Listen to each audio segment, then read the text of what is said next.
श्रद्धालुओं, जय श्री कृष्णा, जय श्री राम, जय श्री राधे राधे, जय श्री महाकाल।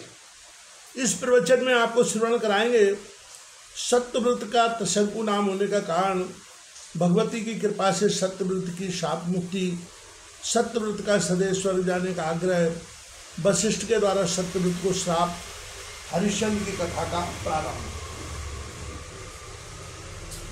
व्यास जी कहते हैं, राजन वे महाराज मानधाता सत्य प्रतिज्ञ चक्रवर्ती नरेश हुए।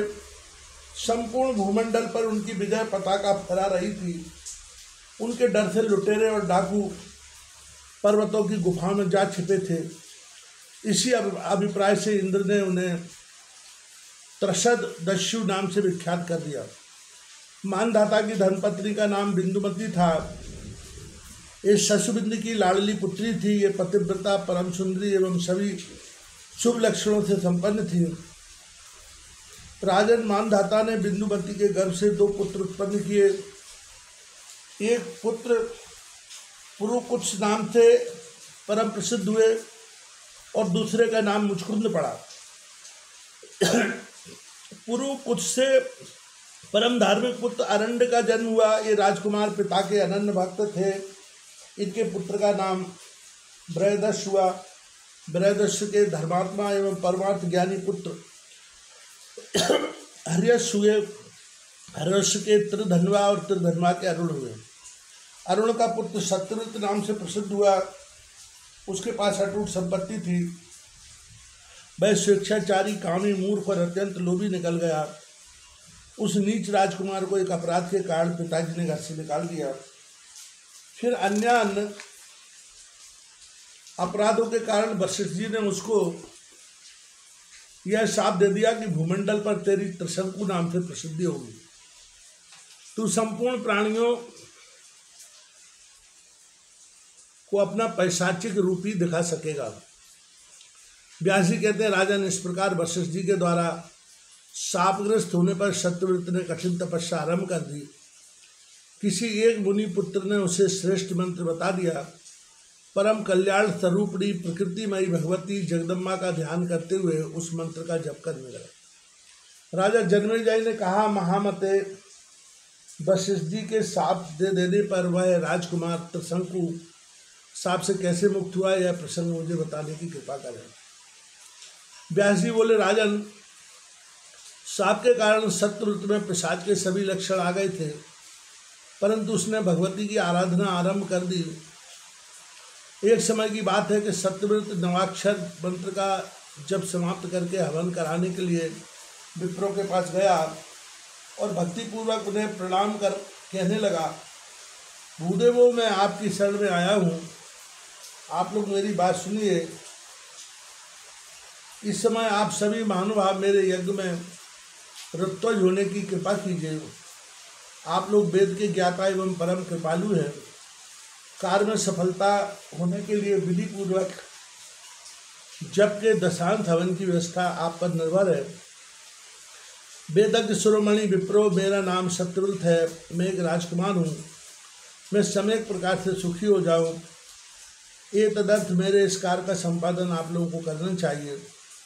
राजकुमार सत्यव्रत की बात सुनकर विप्रो ने उससे कहा, भाई, तुम्हारे गुरुदेव तुम्हें शाप दे चुके हैं। इस समय तुम में पूरी पैशाचिकता आई हुई है। तुम्हारा वेद में अधिकार नहीं रह गया है, अतएव तुम यज्ञ नहीं कर सकते, क्योंकि पैशाचिकता आ जाने पर प्राणी संपूर्ण लोकों में निंद समझा जाता है। व्यास जी कहते हैं, जन्मेजय, विप्रों की यह बात सुनकर राजा सत्यव्रत के दुख की सीमा नहीं रही। उसने सोचा, आज मेरे इस जीवन को धिक्कार है। वन में रहकर मैं क्या करूं? पिता ने मुझे त्याग दिया है। गुरु से मैं अत्यंत शापग्रस्त हूँ। राज्य पर मेरा किंचित भी अधिकार नहीं रहा। घोर पैशाची वृत्ति मुझे घेरे है। ऐसी स्थिति में अब मैं क्या करूं? यूँ विचार कर उस राजकुमार ने लकड़ी बटोर कर एक बहुत बड़ी चिता तैयार की। भगवती जगदम्बा का स्मरण करके वह उस चिता में बैठने की बात सोचने लगा। आग लगा देने पर चिता प्रज्वलित हो उठी। राजकुमार सत्यव्रत ने पहले स्नान किया। तदनंतर चिता के सामने हाथ जोड़कर भगवती महामाया का स्मरण करके वह चिता में बैठने के लिए प्रस्तुत हो गया। राजकुमार मरने पर तुल गया है, यह जानकर स्वयं भगवती जगदम्बा उसके सामने आकर आकाश में प्रकट हो गई। महाराज उस समय भगवती सिंह पर सवार थी। उन्होंने राजकुमार सत्यव्रत को दर्शन देकर मेघ के समान गंभीर वाणी में कहा। देवी बोली, साधु तुम यह क्या कर रहे हो? अग्नि में शरीर को मत होमो, महाभाग अभी शांत रहो। अब तुम्हारे पिता वृद्ध हो गए चुके हैं, वीर वे तुम्हें राज्य सौंपकर तपस्या करने के लिए वन में जाने ही वाले हैं। राजन, खेत प्रकट करना छोड़ दो। आज से तीसरे दिन तुम्हारे पिता के मंत्रीगण तुम्हें ले जाने के लिए आएंगे। मेरी कृपा के वशीभूत राजा के द्वारा राज्य पर तुम्हारा अभिषेक होगा। इसके बाद तुम्हारे निष्कामी पिता ब्रह्मलोक में सिधारेंगे, यह बिल्कुल निश्चित है।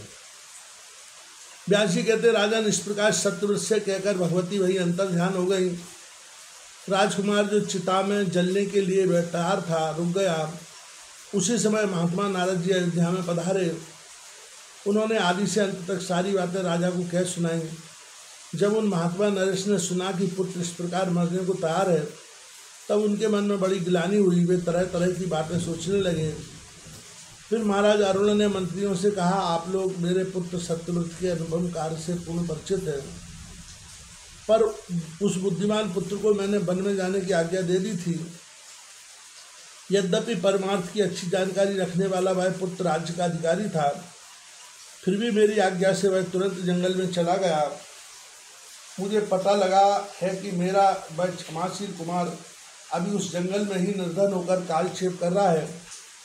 वशिष्ठ जी ने शाप देकर उसे पिशाच के समान बना दिया है। वह दुख से अत्यंत घबराकर आग में जल जाने के लिए तैयार हो गया था, परंतु भगवती जगदम्बा ने उसे इस कार्य से रोक दिया है। फिर वह वहीं रहता है।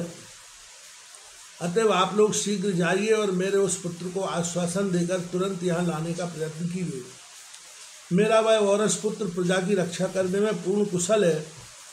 मैंने अब तपस्या करने का निश्चय कर लिया है, अतः राज्य पर सत्यव्रत का अभिषेक करके मैं शांतिपूर्वक वन में चला जाऊंगा।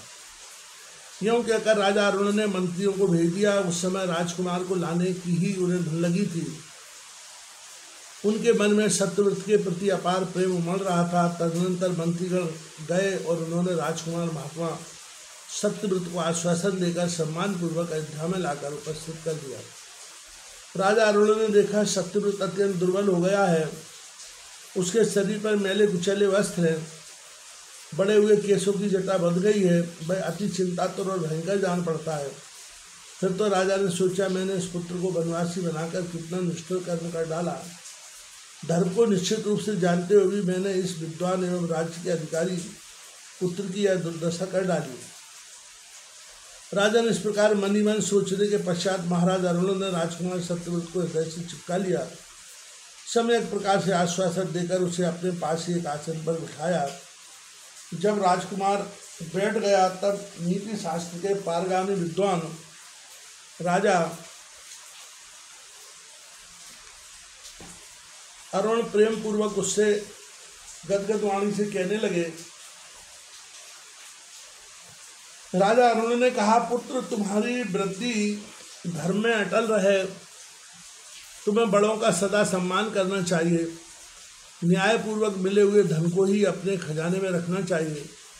तुम्हारे प्रयत्न से प्रजा निरंतर सुरक्षित रहे। तुम न कभी झूठ बोलना और न निंदित मार्ग पर पैर रखना। श्रेष्ठ पुरुषों के लिए आज्ञानुसार ही तुम्हें कार्य करना चाहिए। तपस्वी लोग तुमसे सदा सम्मान पाते रहें। दुष्ट लुटेरों का दमन करना, इंद्रियों पर विजय प्राप्त किए रहना। पुत्र कार्य में सफलता प्राप्त करने के लिए राजा को चाहिए कि वह मंत्रियों के साथ सदा आवश्यक गुप्त मंत्रणा करता रहे। पुत्र राजा सबका आत्मा समझा जाता है। छोटे शत्रु की भी वह उपेक्षा न करे। नम्र मंत्री भी यदि शत्रु से मिला हो तो उस पर विश्वास नहीं करना चाहिए। शत्रु और मित्र सब में सर्वदा गुप्तचर नियुक्त रखे जाए। तुम धर्म में आस्था रखना, प्रतिदिन दान करना पूरी बात ना करना, दुष्टों का साथ कभी मत करना, भांति भांति के यज्ञों में संलग्न रहना, मर्सीगण का सदा सत्कार करते रहना, स्त्री जुआरी और नपुंसक पर कभी भी विश्वास न करना, शिकार में अत्यंत आदर बुद्धि रखना सर्वथा निषिद्ध है, जुआ मदरा अश्लील गान और वेश्या इनसे स्वयं बचना और प्रजा को भी इनसे बचाना, सदा सर्वदा ब्राह्य मुहूर्त में उठ जाना, स्नान आदि सभी नियमों से निवृत्त होकर विधि पूर्वक परम आराध्या आद्या शक्ति भगवती जगदम्बा की पूजा करना, दीक्षित होकर भक्ति के साथ अर्चन करना, पुत्र इस पराशक्ति के चरणों की आराधना करना ही इस जगत की सफलता है। जो एक बार भी भगवती की प्रधान पूजा करके चरणों तक पीता है वह पुनः कभी माता के घर में नहीं जा सकता, यह बिल्कुल निश्चित है। सारा जगत दृश्य और भगवती जगदम्बा दृष्टा एवं साक्षी है। इस प्रकार के भाव से भावित होकर निर्भीकता पूर्वक स्थित रहना, प्रतिदिन के नित्य नियम का सम्यक प्रकार से पालन करके सभा में जाना और विप्रों को बुलाकर उनसे धर्म सम्मत शास्त्र संबंधी निर्णीत विषय पूछना। वेद और वेदांग के पारगामी आदरणीय विप्रों की पूजा करके उन सुयोग्य पात्रों को गौ सोना आदि दान देना, किसी भी मूर्ख विप्र की कभी पूजा न करना, कभी किसी मूर्ख विप्र को कुछ देना ही पड़ जाए तो भोजन से अधिक न देना। पुत्र तुम किसी भी परिस्थिति में लोभवश धर्म का उल्लंघन कभी मत करना। इसके सिवा तुम्हारा एक परम कर्तव्य यह है कि तुम्हारे द्वारा कभी भी विप्रों का अपमान न हो जाए, क्योंकि विप्र भूदेव हैं, पृथ्वी पर वे साक्षात देवता माने जाते हैं, अतः उनका यत्नपूर्वक सम्मान करना ही वांछनीय है। क्षत्रियों के कारण विप्र ही है, इसमें कोई संदेह नहीं। जल से अग्नि की, ब्राह्मण से क्षत्रिय की और पत्थर से लोहे की उत्पत्ति मानी गई है।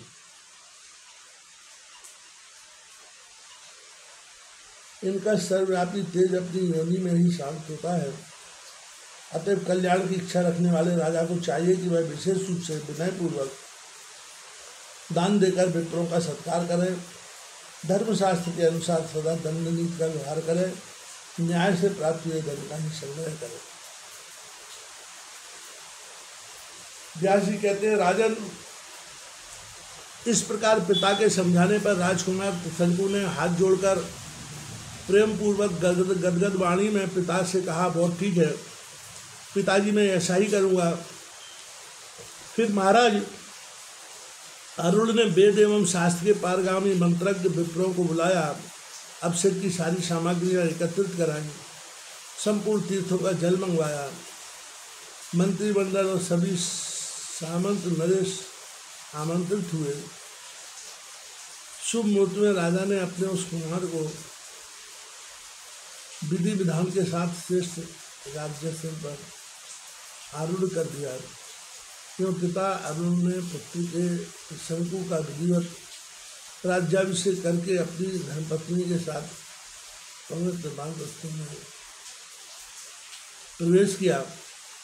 वे वन में गंगा के तट पर चले गए और वहाँ उन्होंने कठिन तपस्या आरंभ कर दी। आयु समाप्त हो जाने पर वे स्वर्ग में सिधारे। देवताओं ने भी उनका स्वागत किया। इंद्रासन के समीप ही उन्हें स्थान मिला। वहाँ रहकर वे निरंतर सूर्य के समान शोभा पाने लगे।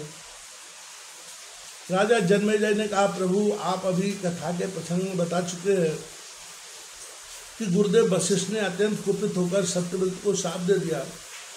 फलस्वरूप सत्यव्रत में पैशाचिकता आ गई, तो फिर इस पिशाच तत्व से उसका उद्धार कैसे हुआ? यही मेरे प्रश्न का उत्तर है। शापग्रस्त प्राणी हमेशा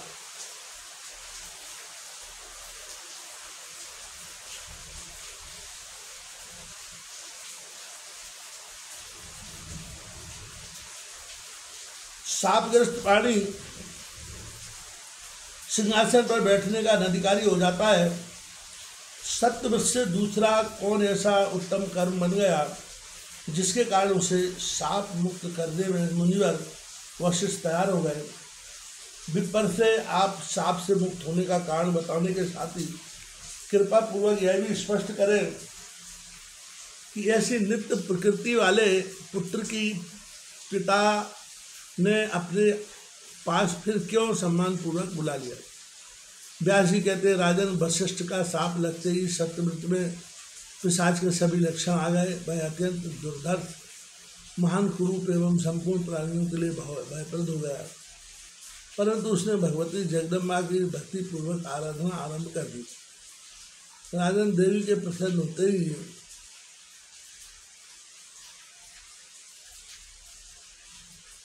उसकी आकृति में महान परिवर्तन हो गया। वह दिव्य रूप से शोभा पाने लगा। उसकी पिशाचता सर्था नष्ट हो गई। लेश मात्र भी पाप उसमें नहीं रहेगा। अब उस परम घोषित नरेश के शरीर में देवी की महिमा नहीं रही, क्योंकि भगवती की अमृतमयी कृपा उसे सुलभ हो गई थी। इतना ही नहीं, भगवती की कृपा से वशिष्ठ भी सत्यव्रत पर प्रसन्न हो गए तथा वह पिता का भी पूर्ण प्रेम पात्र बन गया। पिता के मर जाने पर वह धर्मात्मा नरेश राज्य का प्रबंधक हुआ। उसने अनेक प्रकार के यज्ञों द्वारा सनातन स्वरूपा देवेश्वरी भगवती जगदम्बा का पूजन